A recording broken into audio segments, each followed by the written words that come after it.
Isotopes, इसको हम लोग हिंदी में कहते हैं समस्थानिक। आइसोटोप्स का मतलब the elements of atom having same atomic number but different mass number. Atomic number क्या होगा? सेम, और मास नंबर क्या होगा? डिफरेंट। उसको क्या बोलोगे? आइसोटोप्स। अब जैसे आइसोटोप्स का एग्जांपल हो गया C612, C614। क्लियर? अब इसमें ये देखो कि अगर कोई एलिमेंट जिसके आइसोटोपिक फॉर्म होते हैं उसमें सिमिलरिटीज क्या होती है और डिफरेंसेस क्या होते हैं। ठीक, अगर हम इसकी सिमिलरिटीज को देखते हैं, मान लो आइसोटोप्स में अगर हम देखेंगे सिमिलरिटीज और दूसरा हम देखेंगे डिफरेंसेस। इसमें सिमिलरिटीज देखो क्या है, एटॉमिक नंबर सेम है। एटॉमिक नंबर अगर किसी एटम का एटॉमिक नंबर सेम है तो नंबर ऑफ प्रोटॉन भी सेम होगा, नंबर ऑफ प्रोटॉन भी सेम होगा, और नंबर ऑफ इलेक्ट्रॉन भी सेम होगा। लेकिन नंबर ऑफ इलेक्ट्रॉन के लिए और नंबर ऑफ प्रोटॉन इक्वल होने के लिए मैंने एक कंडीशन बताया था कि एटम न्यूट्रल होना चाहिए। एटम न्यूट्रल होना चाहिए, ये कंडीशन याद रखना है। मतलब ये दिमाग में बैठाना है कि number of protons atomic number of protons and atomic number always be equal, और नंबर ऑफ प्रोटॉन और इलेक्ट्रॉन्स के इक्वल होने के लिए कंडीशन ये है कि एटम का न्यूट्रल होना चाहिए। अगर मान लो कोई एटम न्यूट्रल नहीं है, अगर उस पर निगेटिव चार्ज है उसमें एक इलेक्ट्रॉन ज्यादा हो जाएगा। जितना निगेटिव चार्ज होगा उतने इलेक्ट्रॉन ज्यादा हो जाएंगे, और जितने पॉजिटिव चार्ज होंगे उतने इलेक्ट्रॉन कम हो जाएंगे। क्लियर है? जैसे बात करते हो Na+ में क्या हुआ, उन्होंने एक इलेक्ट्रॉन लॉस कर दिया। एक इलेक्ट्रॉन लॉस कर दिया तो उसके नंबर ऑफ इलेक्ट्रॉन हो गए 10 और नंबर ऑफ प्रोटॉन हो गया 11। क्योंकि किसी भी केमिकल बॉन्डिंग में या रिएक्शन में हिस्सा कौन लेता है? वैलेंस इलेक्ट्रॉन लेता है, इसलिए इलेक्ट्रॉन घट जाती है या बढ़ जाती है। तो आइसोटोप्स में सिमिलरिटीज क्या हो गई, इसके एटॉमिक नंबर सेम है तो इसके नंबर ऑफ इलेक्ट्रॉन भी सेम होंगे और नंबर ऑफ प्रोटॉन भी सेम होंगे। जब इसका ये सेम है तुम्हारा एटॉमिक नंबर, तो दोनों का जो वैलेंस इलेक्ट्रॉन हुआ वो क्या हो गया? 4। जब वैलेंस इलेक्ट्रॉन 4 हुआ तो इसकी केमिकल प्रॉपर्टीज भी सिमिलर होगी, इसकी वैलेंसी भी सिमिलर होगी, और उसके साथ साथ पीरियोडिक टेबल के अंदर इसका ग्रुप भी सेम होगा। ग्रुप भी सेम होगा। तो कार्बन तुम्हारा 14 ग्रुप में है या 4th A ग्रुप में है। इतनी बातें समझ गए? आप देखो डिफरेंसेस क्या है। डिफरेंसेस क्या है? मास। तो जब मास डिफरेंसेस है तो नंबर ऑफ न्यूट्रॉन भी डिफरेंसेस होगा। नंबर ऑफ न्यूट्रॉन कैसे निकलता है? मास नंबर में से प्रोटॉन के नंबर को माइनस कर देने हैं। न्यूट्रॉन निकालने का क्या तरीका है? मास नंबर में से किसको माइनस करने हैं? Number of proton. तो 12 में से 6 से घटाओ तो नंबर ऑफ न्यूट्रॉन कितने हो गए? कितने हो गए? 6। और वहां घटाओ 14 में से 6 कितने हो गए? 8। कितने हो गए? 8। तो न्यूट्रॉन क्या हो गया? डिफरेंट। मास नंबर क्या हुआ? डिफरेंट। डिफरेंसेस की बात हो रही है। जब मास में स्लाइटली डिफरेंट होगा तो इसकी जो फिजिकल प्रॉपर्टीज है like melting point, boiling point वगैरह, वो भी थोड़ा सा डिफर करेगा। क्योंकि मास बढ़ेगा तो फिजिकल प्रॉपर्टीज में भी तब्दीली आएगी, चेंजिंग आएगी, थोड़ा थोड़ा वो भी बढ़ना शुरू कर देगा। क्लियर है? This is the isotope. अगर पेपर में आता है इसकी सिमिलरिटीज क्या है, डिफरेंसेस क्या है, तो मैंने तुमको नोट्स में लिखवा रखे हैं। ठीक है ना? चलो अगला है हमारा केमिकल स्पीशीज। नेक्स्ट है हमारा आइसोबार। तो यहां पर तुम्हारा आइसोबार का मतलब the elements of atom having different atomic number same mass number. जैसे फॉर एग्जांपल ये अगर आर्गन एटॉमिक नंबर 18 मास 40, पोटासियम 19 40, कैल्शियम 20 40। डिफरेंट क्या है? Atomic number. सेम क्या है? Mass number. जब इसके एटॉमिक नंबर डिफरेंट हैं, इसकी केमिकल प्रॉपर्टीज भी डिफरेंट होगी। नंबर ऑफ प्रोटॉन भी डिफरेंट होंगे, नंबर ऑफ इलेक्ट्रॉन भी डिफरेंट होंगे, वैलेंस और वैलेंसी भी डिफरेंट होगा, और पीरियोडिक टेबल में उसका पोजीशन भी डिफरेंट होगा। जैसे अगर आर्गन की बात करते हो ये 18 ग्रुप में है, इसकी बात करते हो ये फर्स्ट ए ग्रुप में है, और इसकी बात करते हो तो ये सेकंड ए ग्रुप में है। और ऐसे भी अगर देखेंगे तो ये दोनों जो है हमारा कैल्शियम और पोटासियम जो है ये हमारा एस ब्लॉक का एलिमेंट है। किस ब्लॉक का? एस ब्लॉक का। और आर्गन को अगर देखोगे तो ये तुम्हारा पी ब्लॉक एलिमेंट है, यानी 18 ग्रुप। और पीरियोडिक टेबल में जो 18वां ग्रुप एलिमेंट होता है उसको हम लोग केमिस्ट्री में कहते हैं जीरो ग्रुप एलिमेंट्स, क्योंकि उसकी वैलेंसी होती है जीरो। जीरो ग्रुप एलिमेंट में तुम्हारा हीलियम आ गया, नियॉन आ गया, क्रिप्टन आ गया, रेडॉन आ गया, जेनॉन आ गया, ये सारे के सारे जीरो ग्रुप में आते हैं, यानी 18 ग्रुप में आते हैं। 18 ग्रुप जो एलिमेंट्स होते हैं उसको केमिस्ट्री में जीरो ग्रुप एलिमेंट के नाम से जाना जाता है। उसके बाद है हमारा आइसोटोन। क्या बच्चे? आइसोटोन। आइसोटोन में क्या होता है?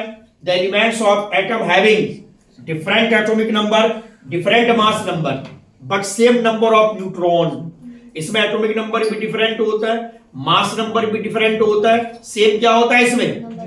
न्यूट्रॉन की संख्या सेम होती है। देखो कैसे, जैसे ये है silicon, mass number 30, 40, phosphorus 31, 15, sulphur 32, 16। चलो 30 में से 14 घटाओ, कितना हो गया न्यूट्रॉन? 16। 31 में से 15 घटाओ, कितना हो गया? 16। इसमें से घटाओ, कितना हो गया? फिर से रिकॉल करो, the elements of atom having different atomic number, different mass number, same number of neutrons called isotone. Isotone. उसके बाद अगला टॉपिक है हमारा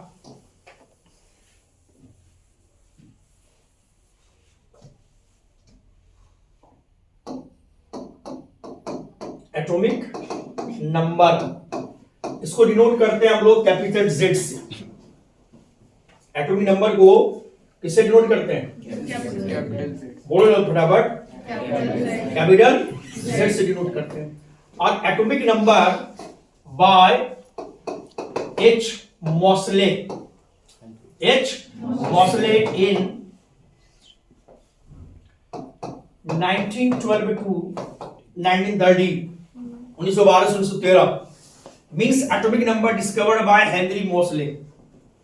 एटॉमिक नंबर की डिस्कवरी से पहले पहले केमिस्ट्री के अंदर किसी भी एटम का जो फंडामेंटल जो चीजें थी, जो फंडामेंटल उसका प्रॉपर्टीज था, वो माना जाता था उसके एटॉमिक मास को।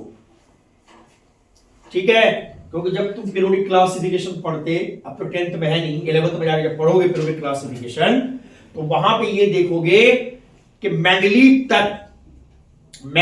तक जितने भी एटम की क्लासिफिकेशन हुई है पीरियोडिक टेबल में, वो सब हुआ है एटॉमिक मास पे।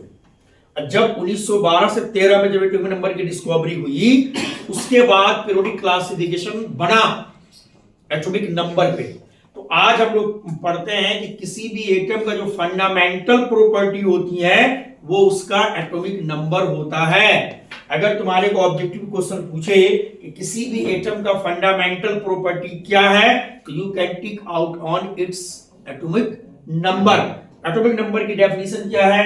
एटॉमिक नंबर की डेफिनेशन है the number of protons are present in the nucleus of atom. किसी भी एटम के अंदर जितने प्रोटॉन की संख्या होंगी वही उसकी एटॉमिक नंबर होगी। अगर मान लो सपोज करो हम यहां पे ले लेते हैं क्या, सोडियम का 11। क्या है 11 इसका atomic number?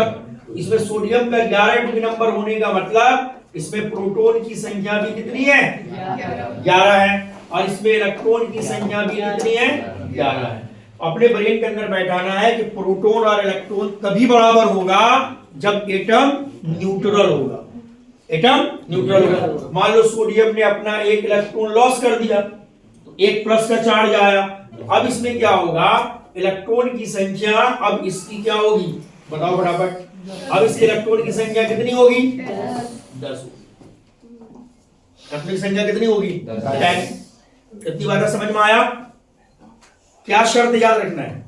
Atomic number and number of protons हमेशा बराबर होते हैं, और प्रोटॉन और इलेक्ट्रॉन बराबर तब होता है जब एटम न्यूट्रल होता है। ठीक, अब मुझे एक कंडीशन बता सकते हो जहां पे प्रोटॉन और एटॉमिक नंबर दोनों बराबर नहीं होते? बताओ। ये बात वो कंडीशंस होता है जब एटम के न्यूक्लियस ब्रेक करेंगे। क्या करेंगे?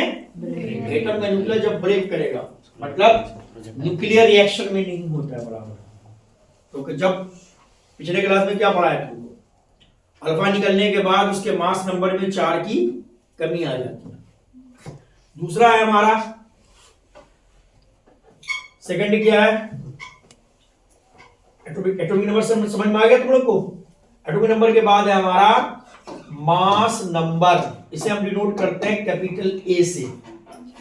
ठीक, मास नंबर का मतलब किसी भी एटम के न्यूक्लियस के अंदर जितने प्रोटॉन और न्यूट्रॉन होते हैं उसके सम को बोला जाता है मास नंबर। यानी किसी भी एटम के न्यूक्लियस में जितना प्रोटॉन होगा उसको क्या करना है, तुमको प्लस कर देना है न्यूट्रॉन से। तो क्या निकल के आएगा तुम्हारे पास? क्या निकल के आएगा? Mass number. फिर से ध्यान रखना है, मास नंबर यानी the composition of proton and neutrons are also called nucleon. Are also called, यानी अगर तुमको न्यूक्लियन की बात अगर करता है, इसका मतलब तुम उसमें कंपोजिशन पता करो प्रोटॉन और न्यूट्रॉन को, यानी प्रोटॉन और न्यूट्रॉन की संख्या पता करिए कि प्रोटॉन और न्यूट्रॉन उसके अंदर कितने हैं। क्लियर है? प्रोटॉन न्यूट्रॉन कितने हैं ये पता करना है। अब अगर मान लो इसी में हमको प्रोटॉन मालूम करना है, प्रोटॉन मालूम करना है तो मास नंबर में से हम क्या माइनस कर देंगे? न्यूट्रॉन की संख्या। अब अगर मान लो हमें न्यूट्रॉन निकालना है तो मास नंबर में से क्या माइनस कर देंगे? प्रोटॉन की संख्या। एनसीईआरटी की जब बुक खोलोगे ये मिलेंगे क्वेश्चन इस तरह के तुमको। क्लियर? अब इसके बाद इस चैप्टर में हमारा अगला टॉपिक है बोर्स एटॉमिक मॉडल।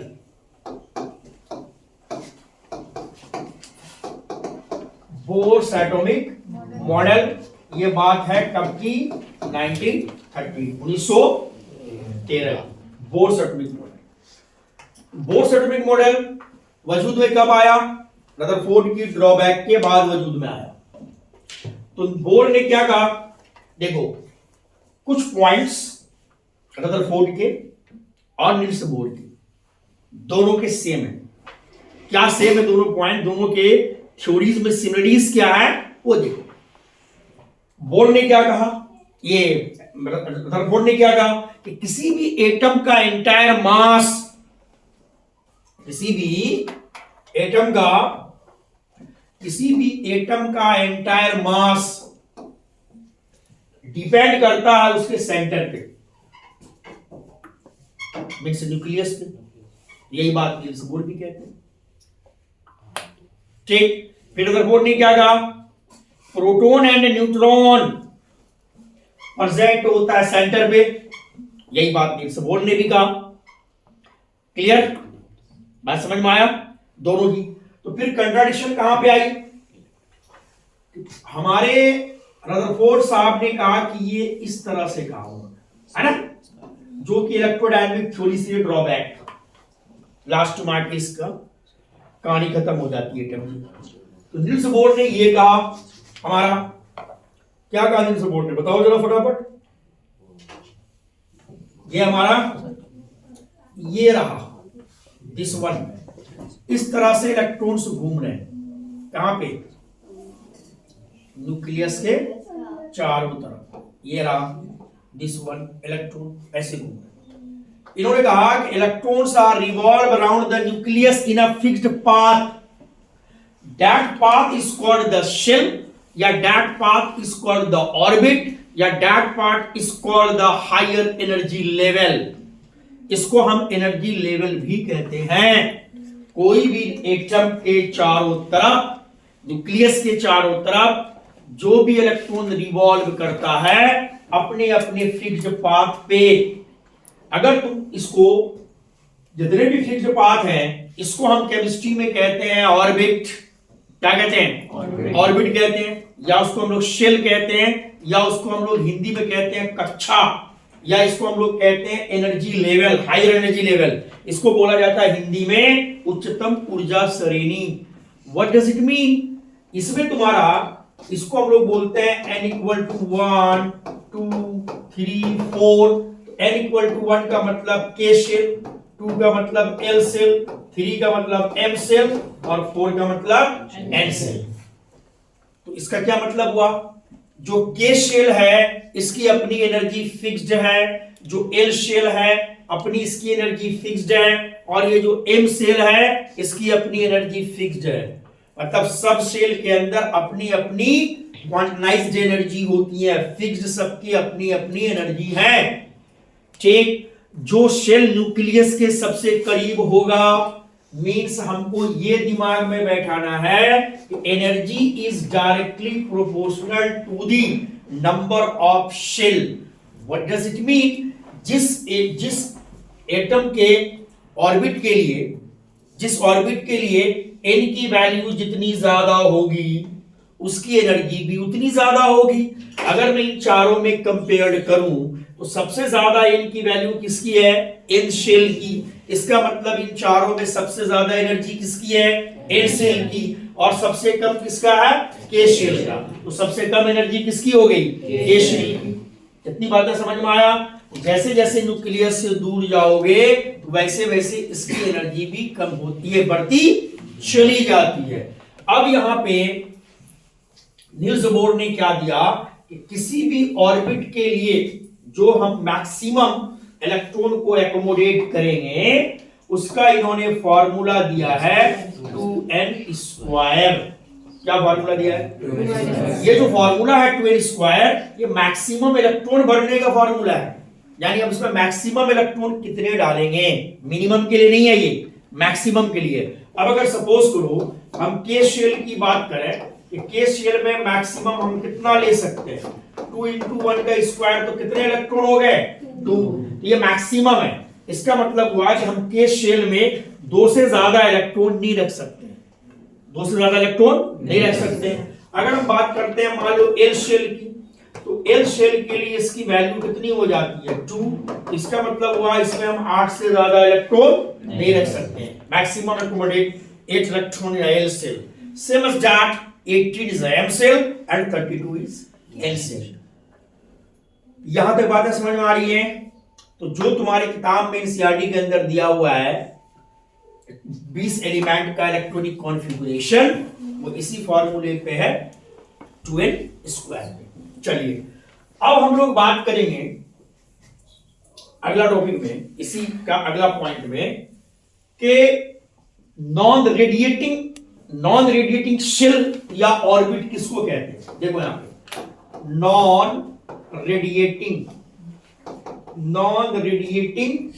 ऑर्बिट, या इसको बोला जाता है नॉन रेडिएटिंग ऑर्बिट बोलो, या इसको बोला जाता है स्टेशनरी ऑर्बिट। क्या बोलते हैं? Stationery orbit. What do you mean by non radiating या स्टेशनरी ऑर्बिट? समझना यहां पे। जैसे मान लो ये के शेल का इलेक्ट्रॉन, ये एल शेल का इलेक्ट्रॉन, ये जो के शेल के इलेक्ट्रॉन के शेल में अपना घूम रहा है, एल शेल का इलेक्ट्रॉन अपना एल शेल में घूम रहा है। क्लियर? अगर किसी भी ऑर्बिट के इलेक्ट्रॉन अपने ऑर्बिट में घूम रहा है, ना तो वो बाहर से एनर्जी को एब्जॉर्ब कर रहा है, न अपने अंदर की एनर्जी को एमिट कर रहा है। लॉजिक समझ में आया? ना तो बाहर से क्या कर रहा है? इलेक्ट्रो एनर्जी को एब्जॉर्ब कर रहा है, और ना ही एमिट कर रहा है। इसको बोला जाता है स्टेशनरी ऑर्बिट, या इसको बोला जाता है नॉन रेडिएटिंग ऑर्बिट। क्या बोला जाता है? Non radiating orbit. अब यहां देखो, अगर मान लो ये जो है हमारे नॉन रेडिएटिंग ऑर्बिट, गौर करना है, ये जो नॉन रेडिएटिंग ऑर्बिट है जैसे इलेक्ट्रॉन है, अब हम क्या कर रहे हैं? इस इलेक्ट्रॉन को हम एनर्जी का डोज दे रहे हैं। वो डोज तुम्हारा लाइट के फॉर्म में हो सकता है, हीट के फॉर्म में हो सकता है ना? उस को मैंने क्या किया? एनर्जी का डोज दिया। तो जब इसको एनर्जी दोगे तो ये इलेक्ट्रॉन क्या करेगा, ये जो इस ऑर्बिट को छोड़कर, इस ऑर्बिट को छोड़कर क्या करेगा, ये इससे आगे वाले ऑर्बिट में जंप करेगा। अब वो कितना जंप करेगा, it is the depending upon the amount of energy, कितनी एनर्जी हम दे रहे हैं। तो मान लो एल शेल का इलेक्ट्रॉन एम शेल में जंप किया, या मान लो और आगे जंप किया, या मान लो और आगे जंप किया। इसको मैं वेव के फॉर्म में इसलिए दिखा रहा हूं क्योंकि इलेक्ट्रॉन वेव नेचर देगा।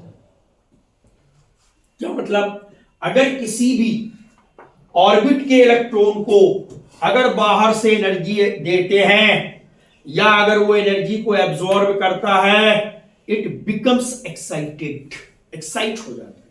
और एक्साइट होने के बाद क्या होता है, अपना लेवल छोड़ देगा। तुम भी मान लो घर में बैठे हो चुपचाप मुंह फुला के, तुम्हारी मम्मी ने 100 रुपए निकाला, एकदम एनर्जी आ गई 100 रुपए का पटका देखने के बाद। और अगर दूसरे दिन और मुंह फुला के बैठा 500 का मिल गया, तो तुम्हारा एक्साइटमेंट वो 100 वाले से ज्यादा होगा। मान लो 100 रुपए, या मान लो मम्मी ने दिया 10 रुपया, तो मैक्सिमम तुम कहीं नहीं जाओगे, अपने फ्लोर से उतर के नीचे जाओगे, चिप्स का पैकेट लेके फिर चढ़ गया मायूस होके।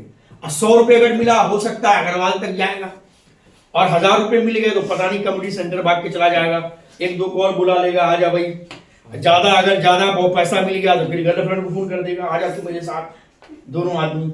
और बहुत ज्यादा मिल गया, चल आज पब में ही घूम के आते हैं। It is depending upon the energy. इसको बोला जाता है एक्साइटेशन ऑर्बिट, एक्साइट ऑर्बिट। आज समझ में आ गया, इसकी एनर्जी चेंज हो गई। इसी को बोला जाता है कौन सा ऑर्बिट, रेडिएटिंग ऑर्बिट। क्या, रेडिएटिंग ऑर्बिट। ये कब होगा, जब हम इलेक्ट्रॉन को बाहर से एनर्जी प्रोवाइड करेंगे। अगला पॉइंट देखो, नील्स बोर ने क्या कहा। नील्स बोर ने कहा अगला पॉइंट, जैसे देखना, ये जो के शेल के इलेक्ट्रॉन है, 2 इलेक्ट्रॉन, और ये तुम्हारा एल सेल के इलेक्ट्रॉन है। एल सेल का अपना ये तुम्हारा इलेक्ट्रॉन है, एल सेल में घूम रहा है इलेक्ट्रॉन, के सेल में अपना इलेक्ट्रॉन। नील्स बोर का कहना था कि किसी भी ऑर्बिट में, चाहे के सेल के इलेक्ट्रॉन को के शेल में, एल सेल के इलेक्ट्रॉन को एल शेल में, एम सेल के इलेक्ट्रॉन को एम शेल में रोटेट करने यानी रिवॉल्व करने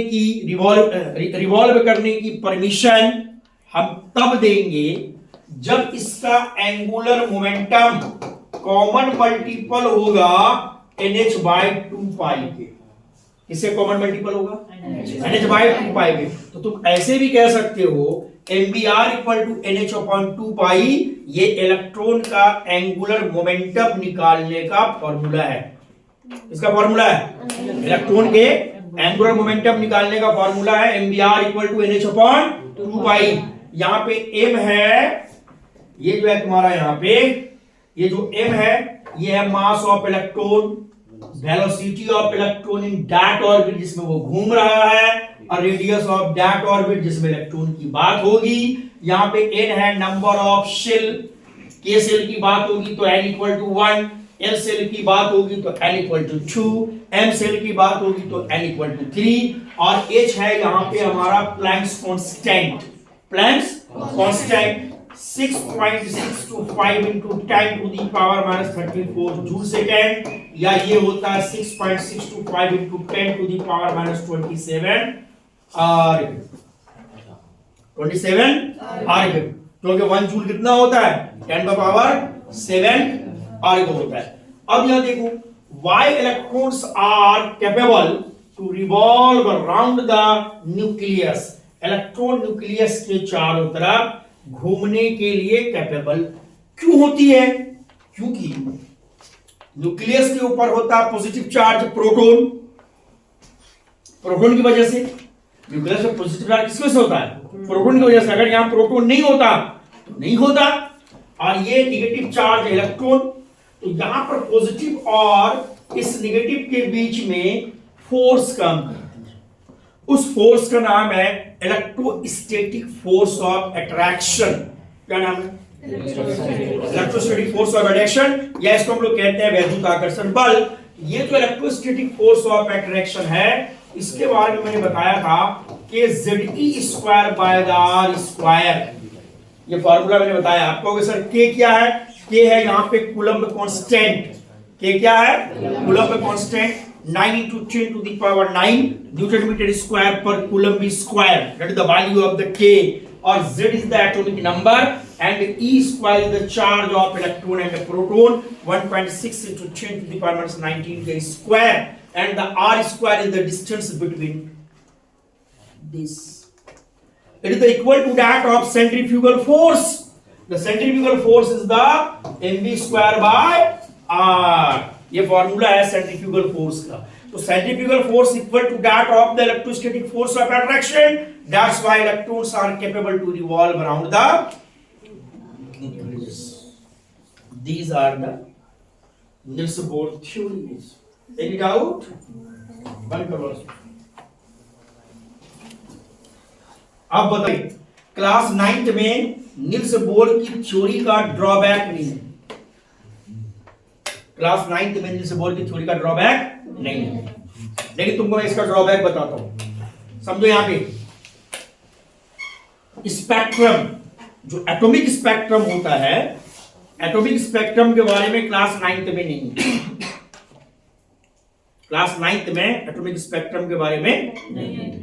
हाँ, लेकिन ये ध्यान में रखना है कि निल्स बोर जो है सिर्फ हाइड्रोजन और हाइड्रोजन लाइक स्पीशीज के स्पेक्ट्रम की बात करता है। इससे ऊपर जो एटॉमिक नंबर होंगे, इसके एटॉमिक स्पेक्ट्रम के बारे में ये बात नहीं करता। अरे 9th क्लास 8th में नहीं पढ़ा है कि लाइट को, व्हाइट लाइट को प्रिज्म के अंदर से डालो तो वो जाकर के वहां पर 7 कलर में डेविएट होकर के एक स्पेक्ट्रम बनाती है विप की ओर। वैसे ही एटम भी बनाता है जी। हाई वोल्टेज वाला डिस्चार्ज ट्यूब लेकर के उसमें हाई वोल्टेज डालो हाइड्रोजन, उससे जो है आगे सिल्ट लगा करके उसको डालो प्रिज्म के ऊपर, तो वो आगे जाके एक बैंड बनाता है, उसको कहते हैं एटॉमिक स्पेक्ट्रम। और क्लास 11th में पढ़ना hydrogen spectrum. Hydrogen spectrum is an example of atomic spectrum. Line spectrum, line भी बनाता है ये, और इसका फॉर्मूला होता है V bar equal to 1 by lambda. V bar equal to 1 by lambda equal to R 1 upon N1 square minus 1 upon N2 square. जब electron jump करेगा, मान लो किसी एक ऑर्बिट से दूसरे ऑर्बिट में, N2 always greater than N1। मान लो K cell का इलेक्ट्रॉन जंप कर गया L सेल में, या M सेल का क्या हुआ, वहां से फिर वापस आ गया K सेल में। यहाँ पे V बार क्या है? Wave number. लैम्डा क्या है? वेवलेंथ। और R क्या है? रिडबर्ग कांस्टेंट 109677 पर सेंटीमीटर फॉर हाइड्रोजन।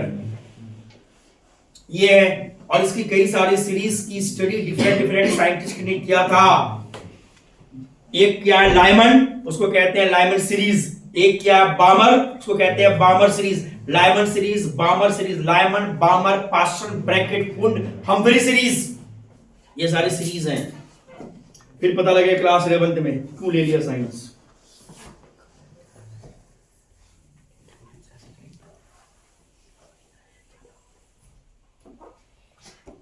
ठीक है, अब यहां पे देखो, ये निल्स बोर की थ्योरी के बाद जो तुम्हारे क्लास 9th में बातें हैं, वो बात वैलेंस इलेक्ट्रॉन और वैलेंसी की बात होती है। तो वैलेंस इलेक्ट्रॉन क्या होता था? वैलेंस इलेक्ट्रॉन को हम लोग हिंदी में कहते हैं संयोजी इलेक्ट्रॉन। कौन सा इलेक्ट्रॉन? संयोजी इलेक्ट्रॉन। किसको बोलते हैं? वैलेंस इलेक्ट्रॉन को संयोजी इलेक्ट्रॉन। तो वैलेंस इलेक्ट्रॉन क्या है? जैसे मान लो ये हमारा है पोटेशियम 19 2881। ये जो आउटर मोस्ट में जो ऑर्बिट है, आउटर मोस्ट ऑर्बिट में जो इलेक्ट्रॉन है, या इसको आउटर मोस्ट ऑर्बिट कहो या इसको आउटर मोस्ट शेल कहो, इसमें जो इलेक्ट्रॉन है इसको बोला जाता है वैलेंस इलेक्ट्रॉन। फिर दिमाग में बैठाना है, जो मेटल्स होता है, मेटल, जो मेटल होता है, मेटल का जो वैलेंस इलेक्ट्रॉन होता है वही उसकी वैलेंसी होती है। मेटल्स के जो वैलेंस इलेक्ट्रॉन होते हैं वही उसकी वैलेंसी होती है। ठीक, जैसे सोडियम का वैलेंस इलेक्ट्रॉन 1, उसकी वैलेंसी भी 1, मैग्नीशियम का वैलेंस इलेक्ट्रॉन 2, उसकी वैलेंसी भी 2। क्लियर है? अब जैसे मान लो ये जो पोटासियम अपना एक इलेक्ट्रॉन लॉस करेगा लॉस, तो ये जो अपना लॉस करेगा तो इसके ऊपर कितना प्लस का चार्ज आएगा? 1। नहीं आएगा? नहीं आएगा।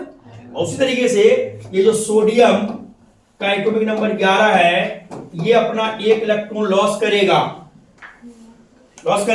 इस पे भी कितना चार्ज आएगा? बोलो, 1 प्लस आएगा। अब यहां पे लॉजिक है कि सोडियम एंड पोटासियम दोनों मेटल है, दोनों अपना इलेक्ट्रॉन लॉस करेगा एक एक। अब यहां पे सवाल राइज होता है, इन दोनों में ज्यादा मेटेलिक कौन होगा? अब तुम्हारे जहन में एक सवाल आएगा, सर ये तो दोनों मेटल है, दोनों अपना अपना इलेक्ट्रॉन एक एक लॉस करेगा, तो फिर ये सवाल कहां से राइज होता है कि दोनों में ज्यादा मेटेलिक कौन होगा?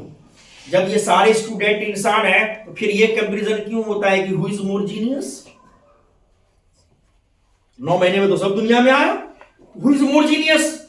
तो यहां पे क्वेश्चन यही है कि sodium and potassium both are metal, which is the more metallic? यहां पे मोर मेटेलिक का मतलब होता है अपने इलेक्ट्रॉन को जो जल्दी लॉस कर दे, तो ध्यान रखना है, किसी भी एटम को अपने आउटर मोस्ट ऑर्बिट से गैसियस स्टेट में एक इलेक्ट्रॉन को बाहर निकालने में जितनी एनर्जी लगती है, सोडियम अपना इलेक्ट्रॉन निकाल रहा है, उसमें भी एनर्जी रिक्वायर्ड होगी, पोटासियम निकाल रहा है, उसमें भी एनर्जी रिक्वायर्ड होगी, उसको निकालने में जितने एनर्जी रिक्वायर्ड होगी, that energy is called ionization energy.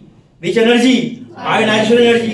तो जिस एटम की आयोनाइजेशन एनर्जी जितनी कम होगी, अच्छे से समझना, जिस एटम की आयोनाइजेशन एनर्जी जितनी कम होगी वो उतना ज्यादा मेटेलिक होगा और वो उतनी जल्दी अपने इलेक्ट्रॉन को लॉस करेगा। लॉजिक के साथ देखो, अगर मान लो हम जो है पोटासियम की बात करते हैं और सोडियम की, चलो दोनों को देखो, ये कॉन्सेप्ट तुमको हायर क्लासेस में भी काम आएगा।